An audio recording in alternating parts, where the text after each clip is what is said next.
5واں chapter پڑھیں گے، ٹھیک ہے جی، کہ انسان حیوان سے کیوں ممتاز ہے. یہ عنوان ہے، انسان حیوانات سے کیوں ممتاز ہے، اس میں کیا امتیاز ہے.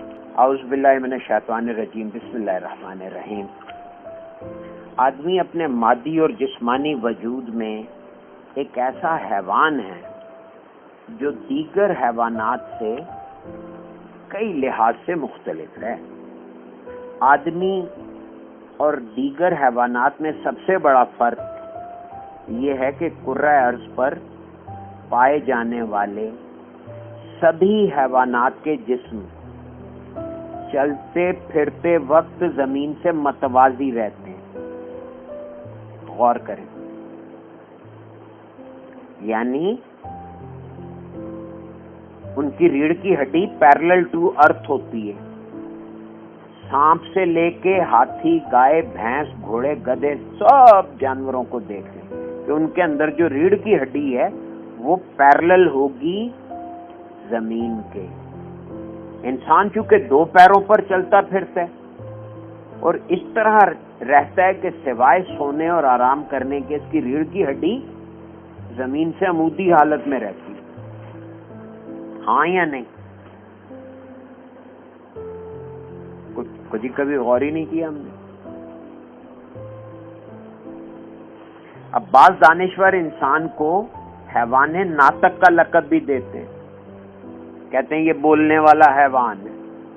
حالانکہ یہ بات اس لیے کوئی وزن نہیں رکھتی کیونکہ سبھی حیوانات آپس میں تبادلہ خیال کرتے ہیں، ان کے درمیان بھی بات چیت ہوتی ہے. بعض لوگ انسان کے شرف و فضیلت کی وجہ عقل و شعور اور کچھ اضافی صلاحیتوں کا ہونا بتاتے ہیں، ہے یا نہیں؟ یعنی جانوروں میں بھی بات ہوتی ہے، وہ ان کی زبان آپ کو اور مجھے نہیں سمجھ آتی لیکن وہ اپنی زبان میں تو بات کرتے ہیں. اسی طرح آپ کہتے ہیں نہیں جی انسان میں عقل و شعور ہے اور انسانوں میں کچھ صلاحیتیں زیادہ ہیں. کیا زیادہ ہیں؟ آپ چور پکڑنے کے لیے تو کتے کی مدد لیتے ہیں، کیا صلاحیتیں زیادہ ہیں آپ کی بھائی؟ شہد کی مکھی کی قے چرا کے کھا جاتے ہیں، کہتے ہیں شہد کھا رہے ہیں. نظریہ رنگ و نور کے مطابق خود کو چھپانا اور غلطیوں پر پردہ ڈالنے کا جذبہ جو ہے یہ ہے انسان کا اصل فرق. انسان کو یہ چیز دیگر حیوانات سے ممتاز بناتی ہے. دیکھیں نا، انسان کی ترقی اور شعوری ارتقاب کی اصل وجہ کیا ہے؟ اب ایسے دنیا میں اربوں انسان بستے ہیں، ہر انسان دوسرے انسان کی زندگی سے ناواقف ہے. ہر انسان کی زندگی دوسرے کے لیے ایک ایسا راز ہے جس کو دوسرے نہیں جانتے. اب اس راز کی بدولت ہر انسان اپنی غلطیوں کو چھپاتا ہے اور خود کو بہتر پیش کرنے کی کوشش کرتا ہے. وہ خود کو دوسروں کے سامنے مثالی بنا کر ظاہر کرنا چاہتا ہے کہ جی مجھ سے اچھا تو ہے ہی کوئی نہیں. اگر اس کی غلطیاں دوسروں کے سامنے ہوتی ہیں تو کیا وہ خود کو بہتر ظاہر کرنے کی کوشش کرتا؟ ہرگز نہیں. بھائی اگر وہ یہ کرتا تو جیسے حیوانات میں ارتقاء عمل میں نہیں آ رہا، شعوری ارتقاء حیوانات میں کب ہے؟ وہ پہلے بھی گھاس چر کے گزارا کرتے تھے، آج بھی گھاس ہی چر رہے ہیں. اور آپ وہاں مائکرو ویو پہ، مطلب کہ جنگلوں میں پتھروں سے چکماک سے رگڑ کے آگ جلانے سے لے کر آپ کہاں سے کہاں مائکرو ویو تک آ گئے. تو یہ ارتقاء نہیں ہے؟ یعنی اگر ہماری یہ غلطیاں دوسروں کے سامنے ہوتی تو ہم خود کو بہتر بنانے کی کوشش نہ کرتے، کیونکہ جانوروں کی ساری باتیں دوسرے جانوروں کے بالکل سامنے. تو انسانی ساخت کی یہ خصوصیت ہے، اصل خصوصیت یہ ہے. یہ دیکھیں حضور قلندر بابا اولیاء کی نظر کتنی گہری ہے کہ وہ اصل بات کو کیسے پکڑ کے دکھا دیا انہوں نے کہ بھئی اصل وجہ تو اتنی سی ہے کہ آپ اپنی خامیوں کو چھپاتے ہیں، اپنی غلطیوں کو چھپاتے ہیں. لفظ دیکھیں نا انہوں نے کیا استعمال کیا، غلطیوں پر پردہ ڈالتے ہیں. ٹھیک ہے، وہ غلطیاں جو ہیں وہ نہیں چاہتا کہ وہ میں دوسروں کے سامنے چھوٹا پڑوں. اب یہ جو انسانی تہذیب ہے، اخلاق ہے، یہ جتنی معاشرتی اقدار ہیں، وہ انسان کے اسی جذبے کی مرہون منت ہیں۔ ہر حیوان کے اعمال متعین ہیں، اور ان متعین اعمال کو ہر حیوان کا شعور پوری طرح جانتا ہے۔ جانوروں میں انفرادی طور پر ایک دوسرے سے کوئی پردہ حائل نہیں ہوتا، اور ہر حیوان دوسرے حیوان کی زندگی سے پوری طرح واقف ہوتا ہے۔ اس لیے کوئی حیوان خود کو دوسرے حیوان کے سامنے مثالی بنا کر بھی نہیں پیش کرتا۔ یہ فائدہ ہے ان کو لباس نہ ہونے کا۔ یہ جو ہم نے لباس پہنا ہے وہ اصل میں یہ اپنے آپ کو چھپانا، ستر پوشی، اس کے پیچھے یہ راز ہے۔ یہ حضور کلندر بابا اولیاء نے بتایا کہ یہ وہ چیز ہے جس کو شعور ارتقاء، شعوری ارتقاء کی وجہ بنتا ہے۔ اب کائناتی نظام میں آئیے ذرا انسانی زندگی کی ساخت کا اگر مطالعہ کریں اور اس کے ارتقاء پہ غور کریں تو یہ معلوم ہوگا کہ ہر انسان دوسرے انسان کی زندگی اور اس کے اعمال سے ناواقف ہے۔ ہر انسان جانتا ہے کہ میری زندگی کے بارے میں میرے علاوہ کوئی دوسرا شخص نہیں جانتا۔ انسانی زندگی کا یہی چھپا ہوا رخ انسان کو حیوانات سے ممتاز کرتا ہے۔ انسان حیوانات سے اس لیے ممتاز ہے کہ حیوانات میں اخفا نہیں، اسی اخفا کو قرآن نے حیا کہا ہے۔ اسی حیا کی وجہ سے ستر پوشی ہے، اسی وجہ سے حتیٰ کہ میاں بیوی کے تعلق میں بھی پرائیویسی کا حکم دیا گیا۔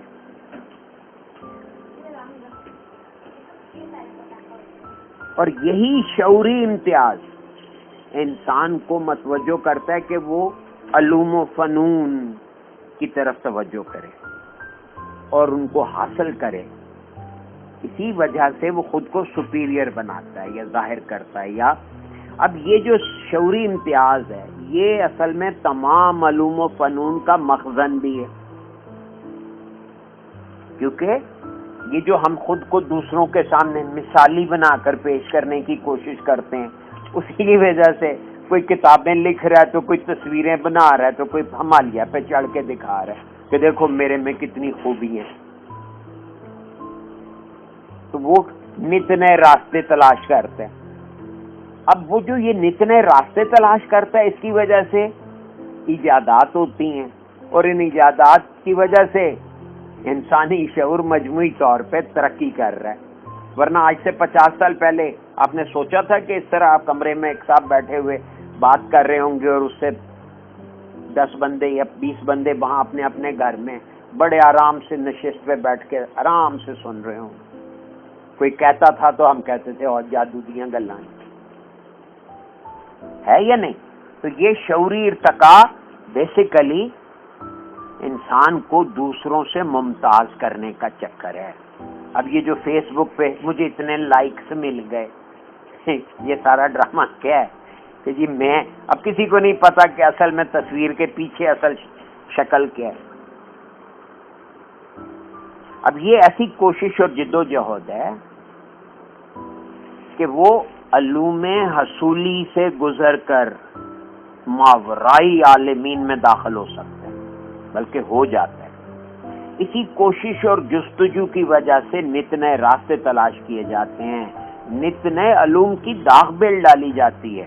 جیسے اب 21ویں صدی میں میں دعوے سے کہہ رہا ہوں کہ ہم نے کروموپیتھی کی بنیاد رکھ دی۔ حضور مرشد کریم نے حضور کلندر بابا اولیاء کے کہنے پر یہ کتاب لکھی، رنگ و روشنی سے علاج۔ وہ اصل میں سنگ بنیاد رکھ دیا ایک نئے طریقہ علاج کا۔ تو یہ نئے نئے علوم کی داغ بیل اس طرح ڈلتی ہے۔ آج سے تقریباً 200 سال پہلے ہومیوپیتھی وہ ایک غلطی کے نتیجے میں ایک بات سامنے آئی، اس پہ پوری سائنس ڈیولپ ہو گئی۔ آج وہ ماشاءاللہ اپنا پورا ٹھیا جما کے بیٹھ گئے, 200 سال لگے, اسی طرح اس کو بھی اتنا ہی لگے گا, لیکن یہ آخر میں اس نے چھا جانا. یہ جو نت نئے علوم کی داغ بیل آتی ہے, یہ نئے نئے فلسفے قائم ہوتے ہیں, یہ جو شاخ در شاخ علوم مرتب ہو رہے ہیں, مدون ہو رہے ہیں, یہ سب کیا ہے؟ یہ سب ارتقائی عمل ہے. یہ ارتقائی عمل جو ہے یہ علم حصولی کا ذریعہ ہے, لیکن علم حصولی کے تحت جتنی بھی اختراعات ہوئی ہیں, بس یہاں پہ چوٹ پڑ گئی کہ وہ مفروضات اور قیاسات پر مبنی ہے. بس یہ فرق ہوتا ہے. علم حصولی کے زیر اثر جو بھی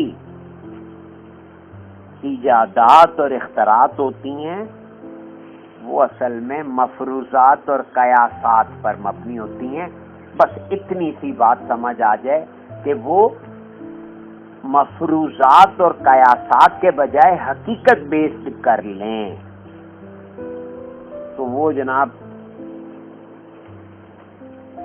علم لدنی بن جائے گا.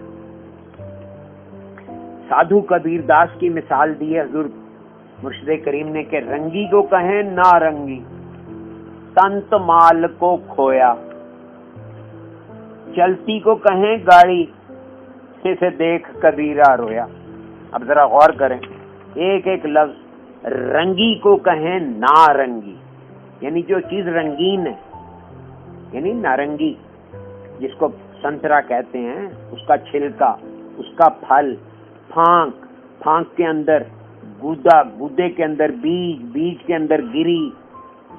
کون سی چیز ہے جس کا رنگ نہیں ہے؟ لیکن غور کریں, دنیا والوں نے اس کا نام رکھا ہے نارنگی, یعنی اس میں کوئی رنگ نہیں. لیکن اب اسی طرح دودھ سے جو حاصل ہو رہی ہے چیز, جو جوہر, جو خالص چیز حاصل ہو رہی ہے, اس کا نام ہم نے کھویا رکھ دیا, یعنی کھو دیا. اور جو چیز چلتی ہے اس کا نام گاڑی رکھو, اس کا نام ہم نے گاڑی رکھا ہے. گاڑی, گاڑی ہوئی. اب کچھ مطلب کہ لکڑی کا بانس کا قلعہ لے کے ٹھوک دیں زمین میں, گاڑ دیں, کہ یہ گاڑی ہے. عجیب ہی بات ہے. لیکن کیا ہوتا ہے, بھگت کبیر داس کہتے ہیں کہ یہ کیسی اندھیر نگری ہے کہ ہر چیز کو وہ نام دیا ہے جو وہ ہے نہیں. اب غور کریں, اسے دیکھ کبیرہ رویا. ہم یہ شعر پڑھتے ہیں اور ہنس پڑھتے ہیں. یہ آج سے 100-150 سال پہلے یہ شعر کہا گیا. یہ 100-150 سال سے ہم یہ شعر پڑھ رہے ہیں, ہنس رہے ہیں. لیکن نارنگی کو رنگی کہنے سے, کھوئے کو تنت مال کہنے سے, یا گاڑی کو چلتی چیز کہنے سے باز نہیں آئے, اور وہ گاڑی کو گاڑی کہے جا رہے, گاڑی کو گاڑی کہے جا رہے. کتنا زور ہے ان کے اس جہالت کا کہ سب وہی بولتے ہیں, منہ سے بھی وہی نکلتا ہے. Any question sir? Chapter is over.